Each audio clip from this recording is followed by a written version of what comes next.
For more than 20 years, the American Transplant Congress has been bringing together the people and organizations who are redefining the transplant industry.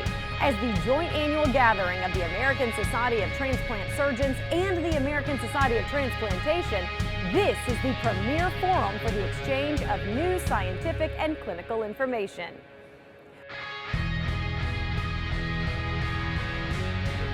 Welcome to Philadelphia and to ATC 2024. I'm Autria Godfrey, your host of ATC TV.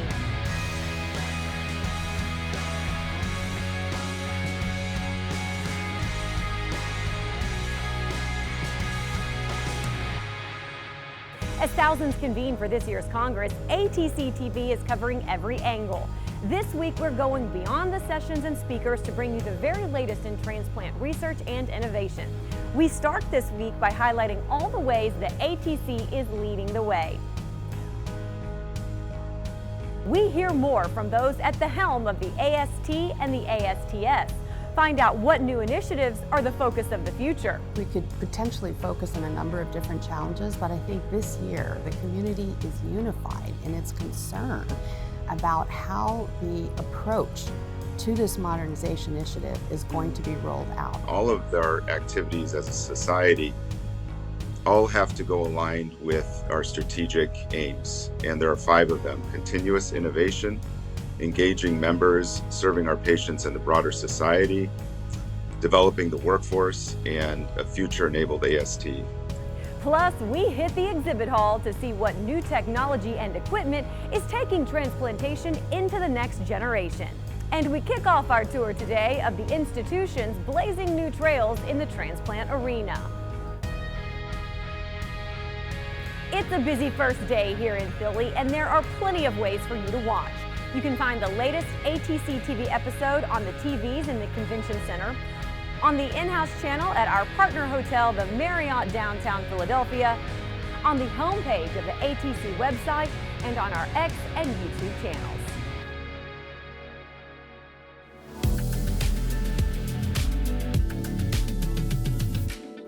We want to get started today in Oklahoma. LifeShare is a leading organ procurement organization at the forefront of innovative organ recovery and preservation techniques. Check out how they are also utilizing a targeted digital marketing campaign to increase organ donation rates, particularly within underserved communities. Donation has increased in the state of Oklahoma pretty significantly in the last 5 to 10 years. I think we'll continue to see our organ donor number rise significantly. Through digital marketing and Google ads and social media ads and geofencing, we saw a 2% increase of referrals in the Native American population. It's so important to sign up to be an organ donor because the list is great, the need is great, and I think it's one of the unique opportunities we as humans have at the end of our life to be able to give back to someone that is in need of a life-saving organ. Patients that are dying of diseases that we don't yet have cures for can create legacy in the form of being a part of the solution moving forward so that their fight can continue past the time when unfortunately they've passed away. We've been able, through our innovations program, to partner with a number of researchers on some really exciting project work. Some things that really could change the face of donation and transplantation in the coming years.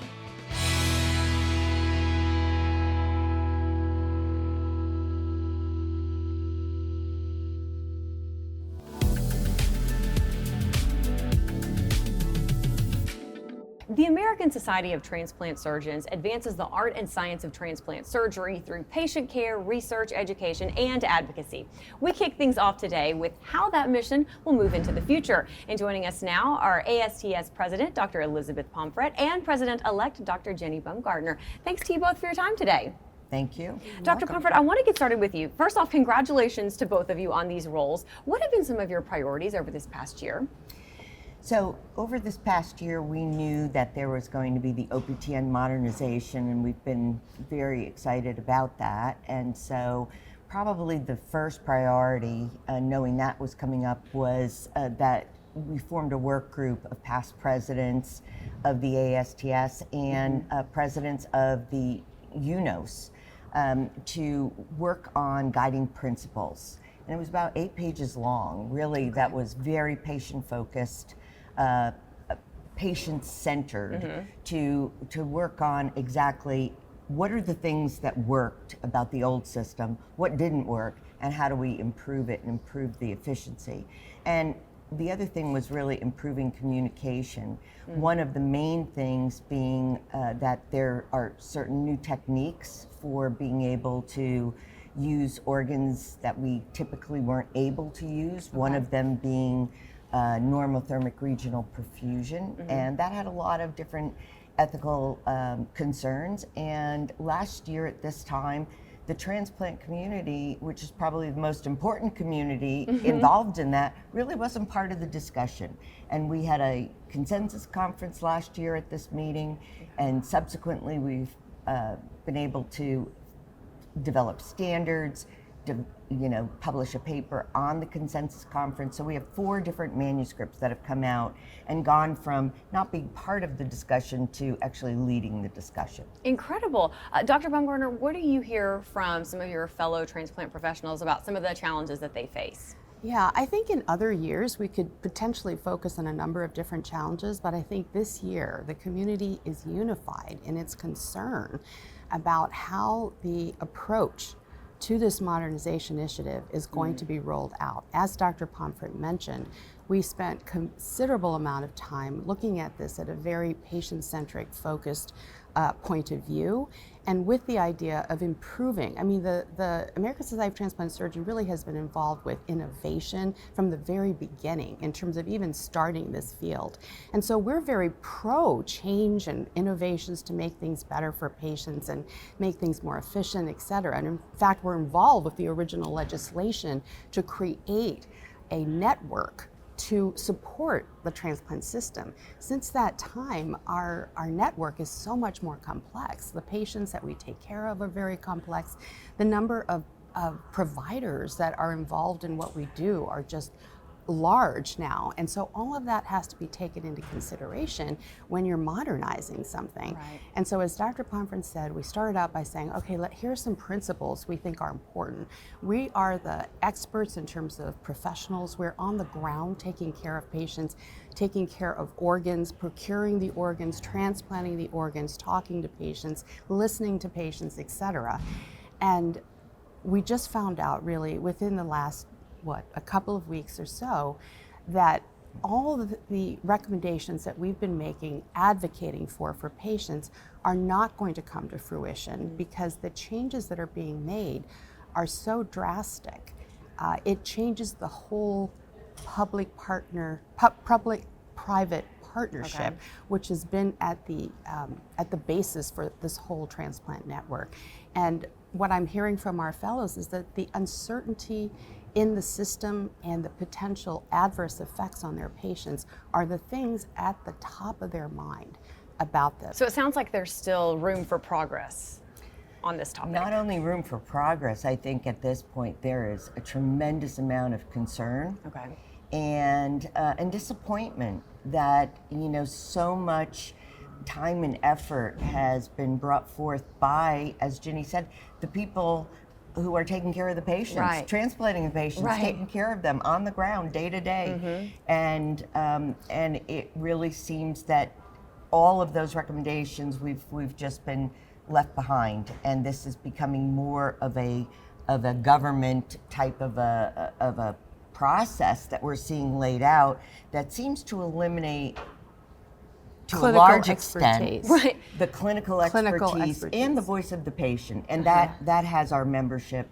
really speaking to the two of us and the council with tremendous concern. And so that's what our town hall will probably focus on completely tonight, because that's what people are most upset about. Very understandable. Okay, before I let you go, obviously this is a joint Congress. How important is the collaboration between the AST and the ASTS, and what do your members get from being a part of ATC? Question for both of you. I think it's very important. I mean, there are obviously many colleagues that we work with. I mentioned before, the community is very diverse now, so it allows for us to get together, debate topics, talk about innovation, and really advocate together for our patients. And I will say that our partners are with us on this issue that we've been talking about, because we feel this is a significant threat to the way that we have practice and a barrier to innovation. Dr. Pomfret, as you look back on this past year, any key accomplishments, key highlights that you'd like to point out? Well, I would emphasize what Ginny just said. Anybody who does transplant knows it's a team sport.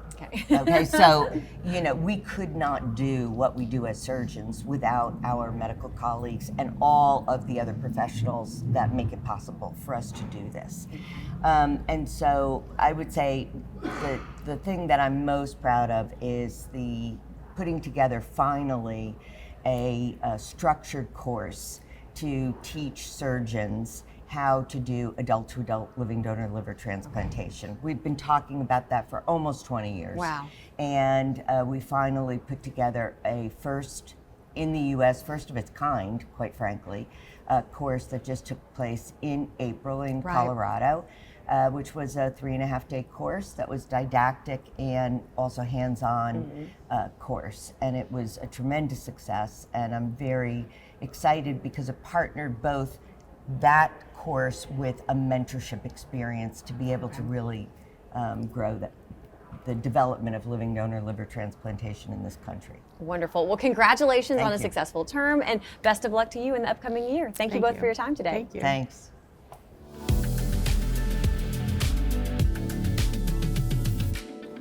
Our next stop today is the Regan Street Institute, where they have overseen a 10-year community-based participatory research program. The goal is to target multiple levels that influence transplant access and equity. Let's see how they tackle this approach. The mission of our research team is really to improve equity and access to kidney transplantation. We have seen tremendous improvement in the last decade or so, but we still have a long way to go. Right now, there are over 100,000 patients on the kidney transplant waiting list, and we only do about 25,000 kidney transplants a year. That means that we don't have enough access to kidney transplant. Part of that is a shortage of organs, but part of that is the fact that people can't get on the kidney transplant waiting list and can't get transplanted.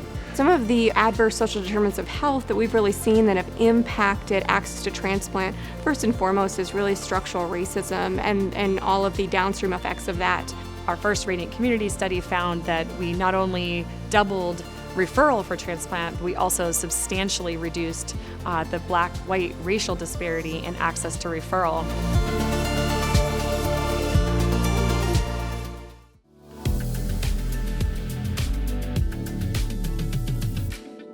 All right, good morning. Thank you for your time today. Appreciate it.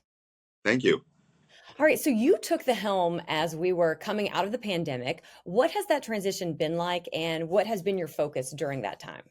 It's been very important to have our meetings be in person. It really facilitates meetings, our board meetings, where we make decisions for the society, and it also facilitates our society meetings, our national meetings like ATC and CIOT, where people can get together in person. So the fact that it has been virtual for a couple years and now moving into where it feels pretty normal has brought a lot of excitement back to transplantation, I think, and the fact that we can actually get together really drives forward the missions of the society in our field. Absolutely. That face-to-face interaction is so important. Can you talk a little bit about how AST is organized to focus on its main, present, and future priorities? All of our activities as a society all have to go aligned with our strategic aims, and there are 5 of them: continuous innovation, engaging members, serving our patients and the broader society, developing the workforce, and a future-enabled AST. And so by having a strategic plan with these different sub-aims, it really helps us keep organized and keeps us focusing on the things we want to do, because it needs to fit in with that overall plan. And it's really, I think, helped us focus on our current and future priorities. And where do you see more opportunity for growth? I think of those strategic plans, I would say 2 areas. One is the workforce. if we look at the projection for our workforce going forward, we may have a deficiency. And so our society is really working on trying to get more people interested in transplantation, particularly physicians and surgeons at an earlier point in their career, like medical school and residency. And also, I would say a future-enabled AST, which is really trying to establish the resources that we need for AST for the future. So this year, we are working on having the resources to be able to fill all of our needs in our strategic plan. And so there's a lot that is being planned now for the future. One of the key benefits of AST membership is the access to communities of practice. Can you explain a little bit what these hubs are and what they offer? Communities of practice is basically dividing up all of AST into multiple subgroups. So all of the organs have their own communities of practice, those for advanced practice providers, pharmacists, psychosocial, and they communicate with each other. So there are hubs where by online, they can actually ask questions of each other through the hubs and communicate. And it also helps with our leadership succession, because many of the COP leaders have become future board members and also presidents of the society. So they are essential components of our society. Wonderful. Well, congratulations on a successful year. And we certainly thank you so much for your time today. Appreciate it.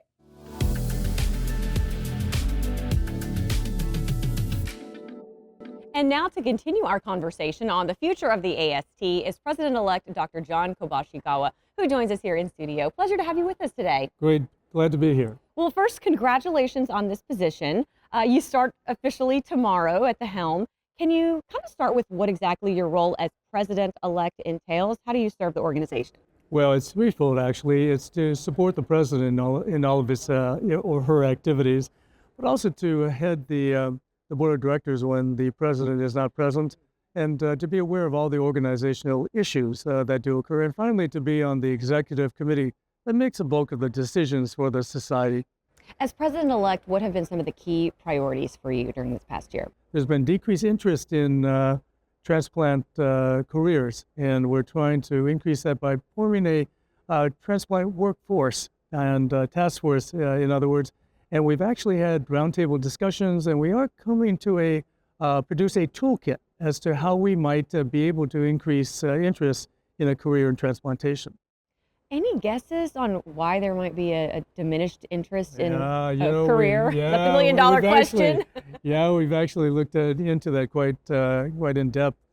Most of it is opportunities in transplantation, and mainly because there are not that many academic positions that are available. The other thing is, and I hate to say this, but lower compensation. If we could increase compensation, that would be great.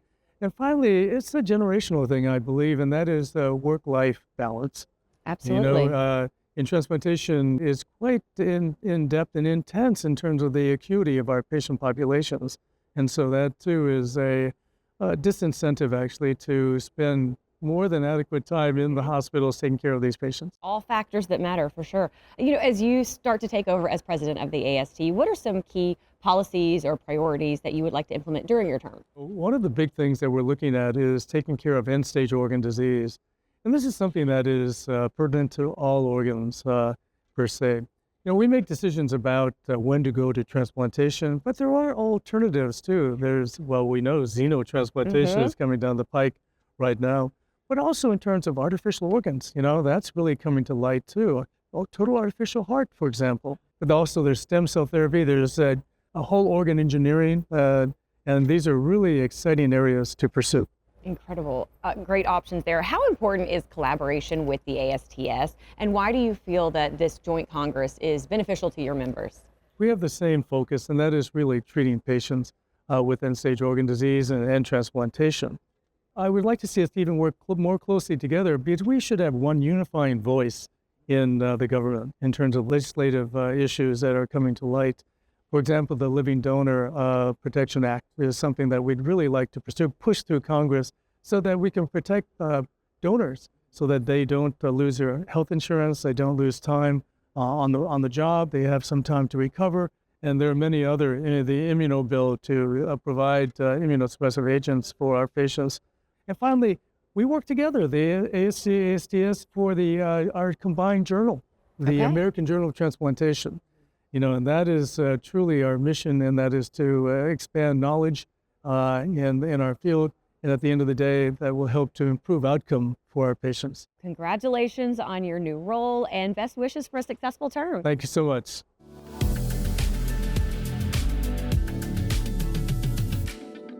We wrap things up today with a visit to the newly opened exhibit hall. Check out this year's interactive and educational environment dedicated to all things transplantation.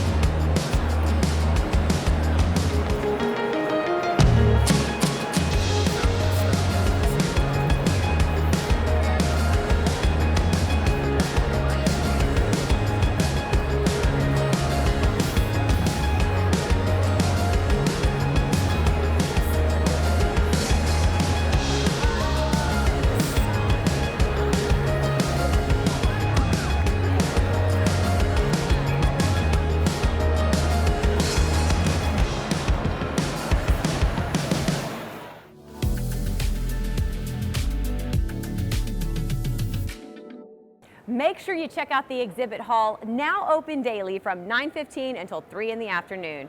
And with that, it's a wrap for day one of ATC TV.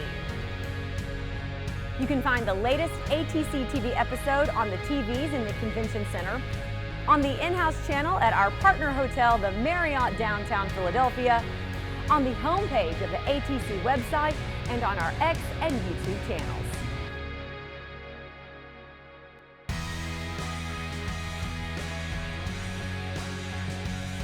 Make sure you join us right back here tomorrow as we turn our focus to celebrating the 70 years since the first successful human transplant. It's an exciting day ahead. Until then, have a great one.